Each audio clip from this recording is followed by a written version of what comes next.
বন্ধুরা আমার, বাবারা,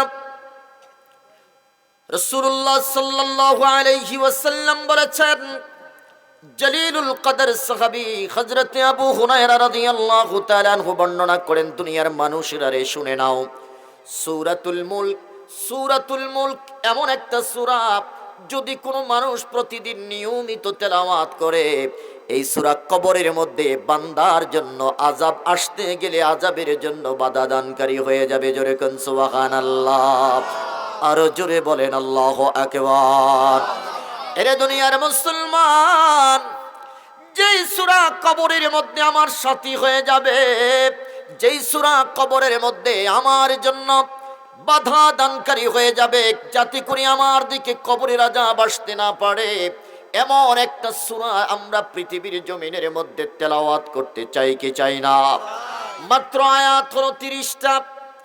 এশার নামাজ পড়ে মসজিদ থেকে বের হওয়ার পূর্বে যদি আমরা 10টা মিনিট কোরআনের সাথে সম্পর্কটা রেখে যাই, সূরাতুল মুলক যদি তেলাওয়াত করি রে বন্ধু, রাসূলুল্লাহর হাদিস সাক্ষী, ওই কবরের, ওই মাইয়াতের কবরের মধ্যে কোনোদিন কবরের আযাব হবে না। নবীজি বলেছেন মানিআতুম মিন আযাবিল কবর, সূরাতুল মুলক কবরের আযাবের ক্ষেত্রে বাধা দানকারী হয়ে দাঁড়াবে।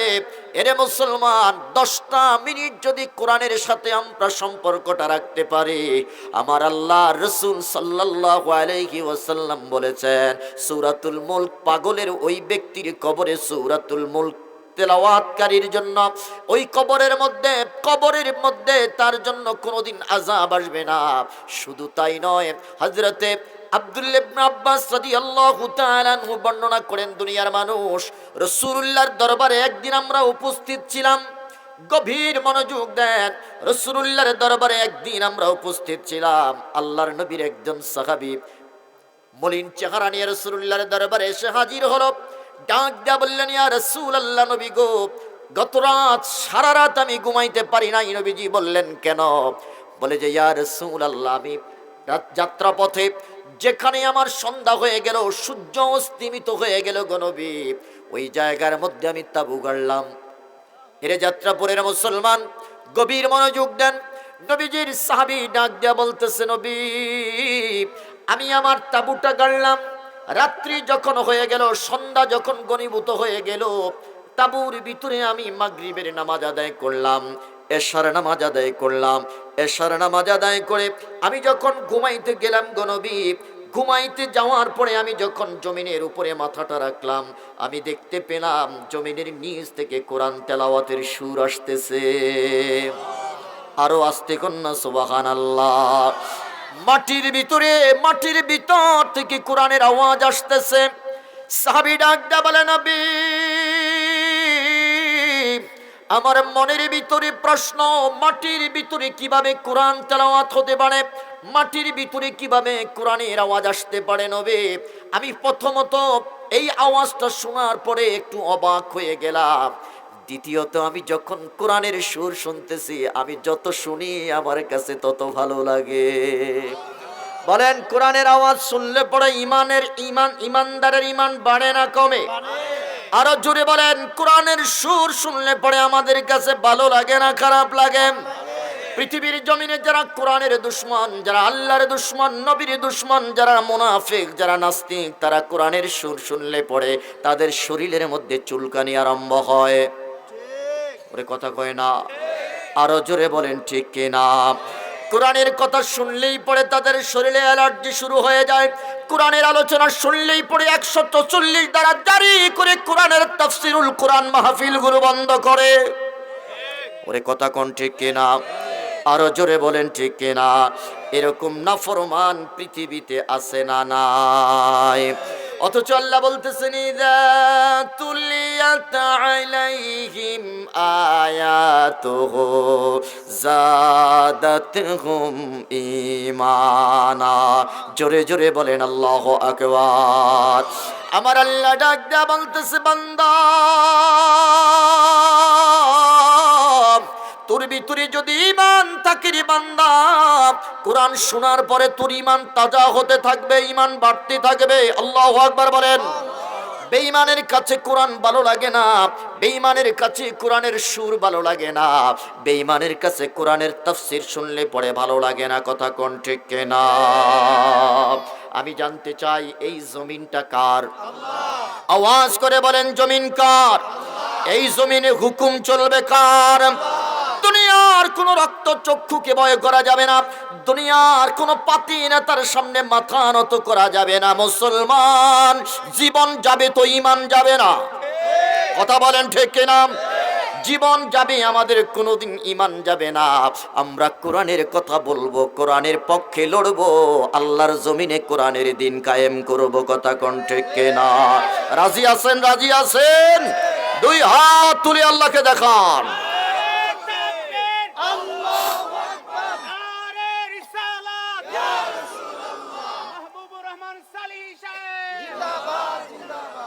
আমার বন্ধুরা, আমার বাবারা, এই জগতের মধ্যে কোরআন যদি আমরা বিশ্বাস করি, কোরআনের সাথে যদি আমাদের সম্পর্ক হয়ে যায়, বলেন দেখি কোরআন আমাদেরকে বাঁচাইতে পারে কি পারে না? বাঁচানোর মালিক আল্লাহ, কোরআন হলো আমাদের জন্য উসিলা। কথা কোন ঠিক কিনা? ছোট্ট একটা উদাহরণ দেই মুসলমান। নবীজি একদিন কোরআন তেলাওয়াত করতেছে। এরে মুসলমান, গভীর মনোযোগ দেন। নবীজি একদিন কোরআন তেলাওয়াত করতেছে। সূরা লাহাব যখন নাজিল হয়ে গেল, আবু লাহাবের স্ত্রী তার দাস দাসীদেরকে নিয়ে সদল বলে দেশীয় অস্ত্রের সাজে সজ্জিত হয়ে নবীকে মারার জন্য কাবার চত্বরের দিকে আসতেছে। রে মুসলমান, সিদ্দিক আকবর ডাক দেয়া বলে, নবী, আমার কাছে মনে হচ্ছে তারা আপনি রাসূলকে পৃথিবীর জমিন থেকে উৎখাত করে দেওয়ার জন্য, আপনি রাসূলের আদর্শকে পৃথিবীর জমিনের সাথে বিলীন করে দেওয়ার জন্য তারা আসতেছে গো নবী। আপনি রাসূলকে টার্গেট করে তারা আসতেছে নবী, আপনি একটু হুঁশিয়ার হয়ে যান। ইয়া রাসূলুল্লাহ, আপনি শুধু অনুমতি দেন গো নবী। সিদ্দিক আকবর ডাক দেয়া বলতেছে, নবী, নাকের ডগার মধ্যে নিঃশ্বাস থাকা অবস্থায় আমি আপনি রাসূলের উপর একটা ফুলের চোয়াও আমি রাখতে দেব না। চিল্লায়া কোন সুবহানাল্লাহ।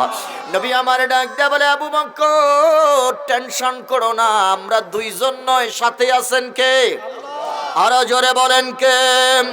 পৃথিবীর কোন সাধারণ কিতাব আমি পাঠ করতেছি না, আমি কোরআন পাঠ করতেছি, আল্লাহর সাথে প্রেমের সংলাপ করতেছি। বাঁচানোর মালিক কে? এরে আবু বকর, টেনশন করো না, টেনশন করো না। আল্লাহু ওয়ালিউল্লাযিনা আমানু, আমার আল্লাহ হলো ঈমানদারের বন্ধু। চিল্লায়া কন্না সুবহানাল্লাহ। আল্লাহ যাদের বন্ধু হয়ে যায়, আওয়াজ করে বলেন তাদের কোনো টেনশন আসেনি। আরো জোরে বলেন, টেনশন আছে? আল্লাহ নিজেই বলতেছেন, লা খাউফুন আলাইহিম ওয়ালা হুম ইয়াহজানুন। রব্বি কারীম ডাক দেয়া বলে, তাদের কোনো ভয় নাই, তাদের কোনো টেনশন নাই। কারা? আমার আল্লাহ বলতেছে, ইন্নাল্লাযীনা ক্বালু রাব্বুনাল্লাহ, যারা বলে আমার রবকে, আরো জোরে বলেন আমাদের রবকে, সুম্মাস্তাকামু, রবের দায়িত্ব পালন করার ক্ষেত্রে যারা সীসা ডালা প্রাচীরের মতো দাঁড়িয়ে যায়, আমার আল্লাহ বলতেছেন আমি আল্লাহ তাদের বন্ধু হয়ে যাই। আল্লাহ তাখাফু ওয়ালা তাহজানু, তাদের কোনো ভয় নাই, তাদের কোনো টেনশন নাই। আল্লাহু আকবার। এবার আমি জানতে চাই, আমাদের সাথে আমাদের আল্লাহ আছে না নাই? কোনো ভয় আছে? হামলা হোক, মামলা হোক, জেল জরিমানা হোক, ফাঁসির কাস্টে যদি ঝুলতে হয়, আমরা ইসলাম প্রতিষ্ঠার ক্ষেত্রে তাও মানতে রাজি। কথা বলেন ঠিক কিনা? যাদের হৃদয়ে আছে আল্লাহর ভয়, তারা কবু পথ ভুলে যায় না।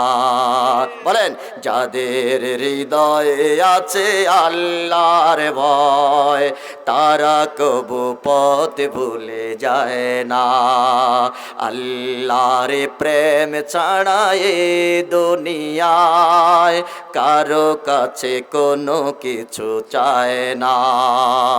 রাতের আধারে যারা সিজদাতে রয়, বয়, দু চোখের শ্রুতে নদী যেন বয়, রাতের আধারে যারা সেজদাতে রয়, দু চোখের শ্রুতে নদী যেন বয়, ছলনার হাত ছানি যতই আসুক, ছলনার হাত ছানি যতই আসুক, পেছনে ফিরেও তাকায় না, পেছনে ফিরেও তাকায় না।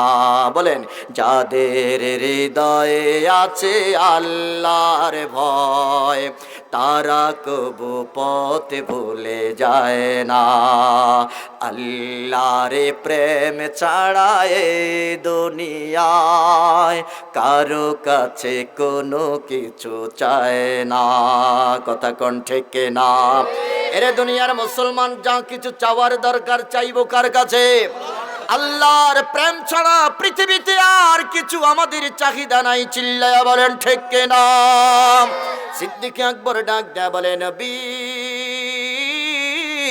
জগতের মধ্যে তারা আসতেছে আপনি রাসূলকে মারার জন্য, আমি সিদ্দিক আকবরকে, আমি আবু বকরকে অনুমতি দিয়ে দেন, আমার নাকির ডগায় নিঃশ্বাস থাকা অবস্থায় আপনি রাসূলের গায়ে একটা টাচও লাগতে দেব না। নবীজি বললেন, আবু বকর টেনশন করো না, আমরা একা নই, আমাদের সাথে আছেন কে? তারা নবীর কাছাকাছি চলে আসলো, প্রত্যেকের হাতে ইট পাথর আর দেশীয় অস্ত্র। ডাক দিয়া বলতেছে, রে ইবনে কুহাফা, আবু বকরকে ডাক দিয়া বলতেছে, আবু বকর, মুহাম্মদকে আমি ঘর থেকে যখন বের হইলাম তখন মুহাম্মদকে জায়গার মধ্যে বসে বসে কি যেন পড়তেছে দেখতে পাইলাম, এখন দেখি না কেন?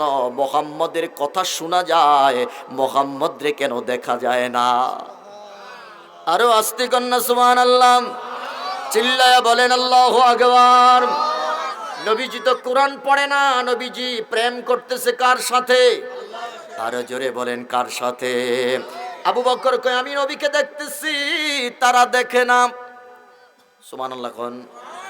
আমি দেখতেছি নবী আমার সামনে বসে বসে এখনো কোরআন তেলাওয়াত করতেছে, তারা নবীর কোরআনের তেলাওয়াতের সুর তাদের কানে যাচ্ছে, কিন্তু মুহাম্মদকে তারা দেখতে পাচ্ছে না।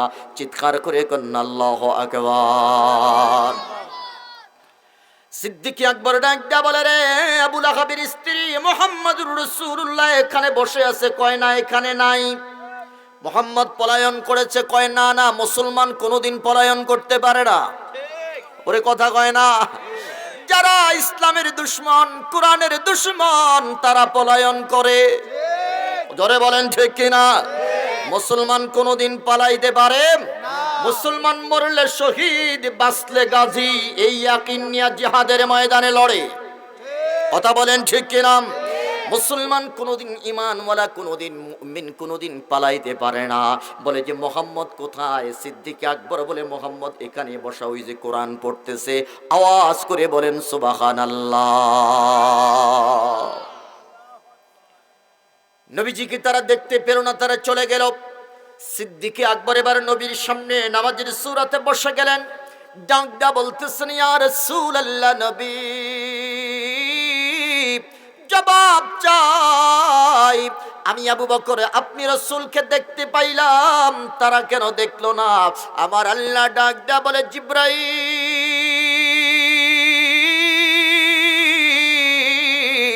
যাও, আবু বকর আমার নবীকে প্রশ্ন করেছে, নবীর জবাব দেওয়ার প্রয়োজন নাই, আমি আল্লাহ নিজে নবীর পক্ষ হইয়া আবু বকরের প্রশ্নের জবাব দিচ্ছি।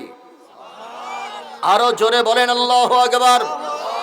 জবাব দিচ্ছেন কে? আমার আল্লাহ বলতেছে, মুহাম্মদুর রাসূলুল্লাহ তো দুনিয়ার কোনো সাধারণ বই পড়ে না, মুহাম্মদুর রাসূলুল্লাহ কোরআন পড়তেছে, মুহাম্মদুর রাসূলুল্লাহ আমি আল্লাহর সাথে প্রেম করতেছে। জবাবটা আবু বকর আমার কাছ থেকে নিয়ে যাও। জিব্রাইলকে সাথে সাথে কোরআনের আয়াত দিয়া দুনিয়াতে ল্যান্ড করাইলেন। জোরে জোরে কোন সুবহানাল্লাহ। জিব্রাইল ডাক দিয়া বলে, আবু বকর প্রশ্নের জবাব আমার কাছ থেকে নাও। বলে যে কি হয়েছে? বলে যে আল্লাহ বলতেছে ইন্না জাআলনা বাইনাকা ওয়া বাইনাল্লাযীনা লা ইউমিনুনা বিল আখিরাতি হিজাবাম মাসতুরা। আওয়াজ করে বলেন আল্লাহু আকবার। ইয়া রাসূলুল্লাহ, আপনি যখন কোরআন তেলাওয়াত করতেছিলেন গো নবী, তারা আসতেছে, আসেছিল আপনাকে মারার জন্য। আপনি কোরআন পড়তেছেন, আপনি ওঠেন নাই। আপনি এবং তাদের মাঝখানে একটা গোপন পর্দা তৈরি করে দিয়েছি, যার কারণে তারা আপনি রাসূলকে একটা মুহূর্তের জন্য দেখতে পারে নাই। আবু বকরের সামনে পর্দা ছিল না, তাদের চোখের সামনে পর্দা দিয়ে দিয়েছেন কে? আরো জোরে বলেন কে? এই জন্য তারা আপনি রাসূলকে দেখতে পারে নাই, আবু বকর দেখেছে। আল্লাহু আকবার কোন। এই জন্য বলি, কোরআন যদি আমাদের সাথে থাকে, বাঁচানোর মালিক কে? রাবিয়া বস্তির সম্মুখ ভাগ থেকে কোরআন নিয়ে গেল। এরে দুনিয়ার মুসলমান, 7 দিন পর্যন্ত খাবার বন্ধ করে দিয়েছে। রাবিয়া বস্তির পেটে খাবার নাই।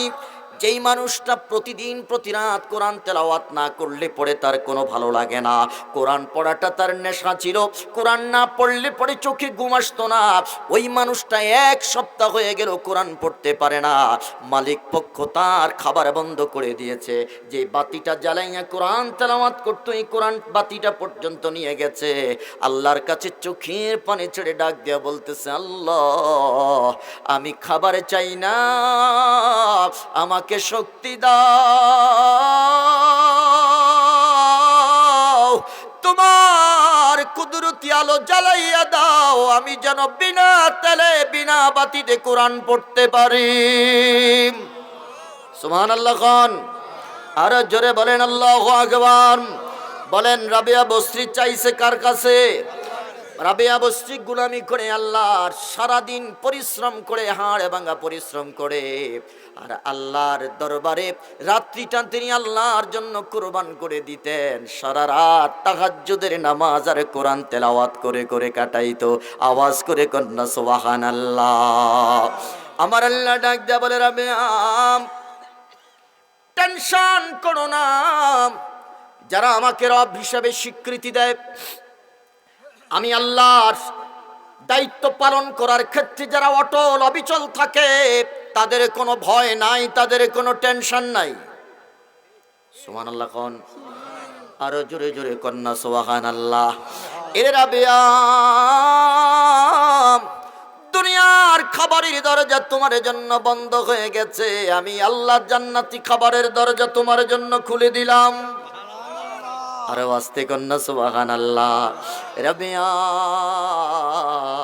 মুসল্লা তুলা দাও, তোমার জায়নামাজের নিচে জান্নাতি খাবার হাজির। এরে দুনিয়ার মুসলমান, রাবিয়া বস্তি ডাক দেয়া বলে, আল্লাহ, আমার আলোর দরকার, আমি কোরআন পড়তে চাই। সুবহানাল্লাহ খান। আমাদের দেশে কত রাবিয়া আছে, রাবিয়া বস্তির মতো কোরআনের প্রেমিকা নাই। কত রাবিয়ারে মার্কেটে পাওয়া যায়, কত রাবিয়ারে বাজারে পাওয়া যায়, কত রাবিয়ারে পার্লারে পাওয়া যায়। ওরে কথা কয় না। আপনাদের এলাকায় মনে হয় মহিলারা বাজারে যায় না? হ্যাঁ, আপনাদের এলাকায়ও যায়। আমি তো মনে করছি মনে হয় শুধু ঢাকার শহরের মহিলারাই যায়। এখন দেখি যাত্রাপুরের মহিলারাও যায়। রে মুসলমান, রাবিয়া পাওয়া যায়, কিন্তু রাবিয়া বস্তির মতো কোরআনের প্রেমিকা পাওয়া যায় না। চিল্লায় বলেন ঠিক কিনা?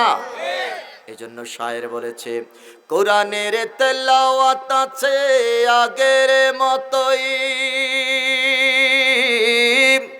কোরআনের তেলাওয়াত আছে আগের মতোই, রাবিয়া বস্তির মতো প্রেমিকা নেই, রাবিয়া বস্তির মতো প্রেমিকা নেই। আজও সেই কোরআন আছে, হাদিস আছে, সেই মানার মানুষ নেই, সেই আবু বকর ওমর নেই। কথা কোন ঠিক কিনা?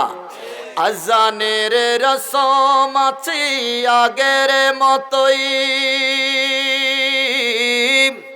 আজানের রসম আছে আগের মতোই,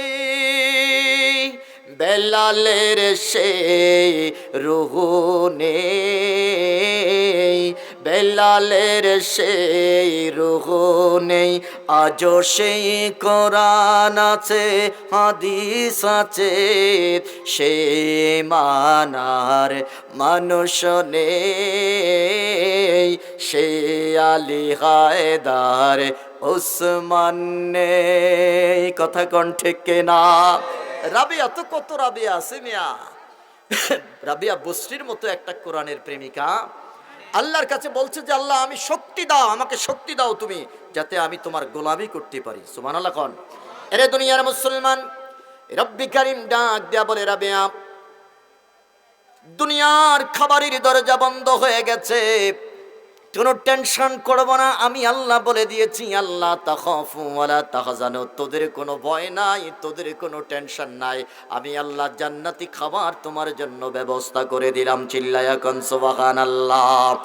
রাবিয়া বস্তি ডাক দা বলে আল্লাহ আলো দাও, আমার আল্লাহ ডাক দা বলে রাবিয়া দুনিয়ার কোনো ইলেকট্রিসিটির প্রয়োজন নাই, দুনিয়ার কোনো কুপির প্রয়োজন নাই, কোরআন খুলবা, কোরআনের প্রত্যেকটা অক্ষর থেকে আমি আল্লাহ নূর দিয়ে দিব।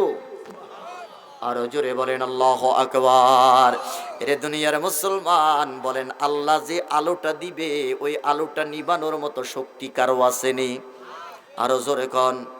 আকাশের মধ্যে যে সূর্যটা আমার আল্লাহ দিয়েছেন, পৃথিবীর সব বাদশারা মিল্লা যদি কয় সূর্যটারে আমরা আজকে বন্ধ করে দিমু,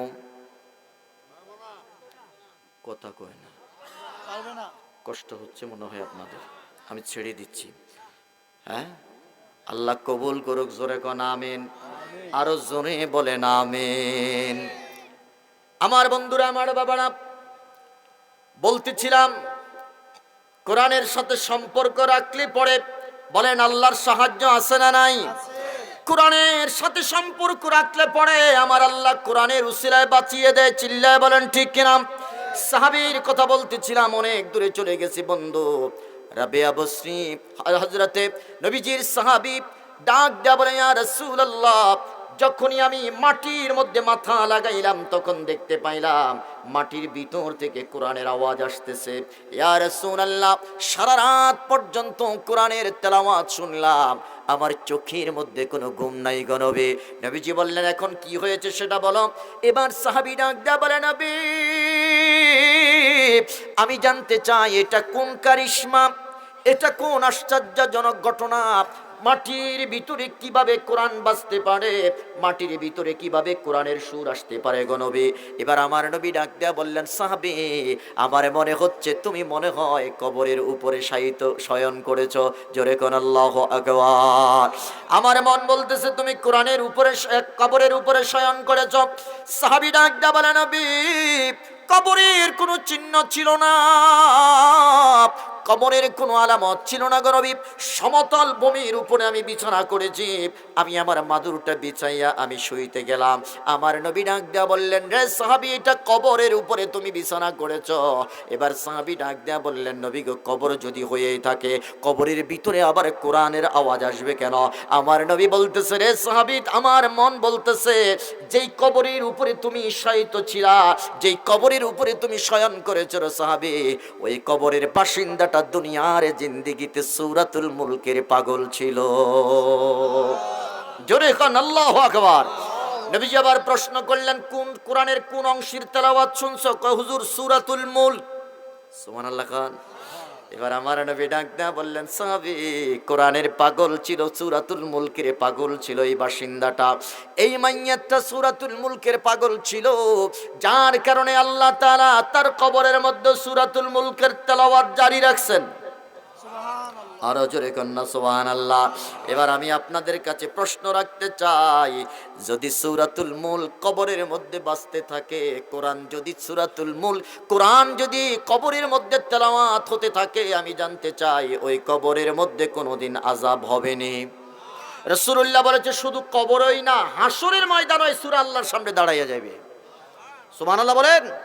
আল্লাহর সাথে বাক বিতণ্ডা লিপ্ত হয়ে যাবে, ঝগড়া শুরু করে দিবে যে আল্লাহ এই পাগলটারে, সূরাতুল মুলকের পাগল ছিল, সূরাতুল মুলক বলবে আমার পাগল ছিল, এটারে মাপ না করা পর্যন্ত আমি আপনার সম্মুখভাগ থেকে নড়ব না।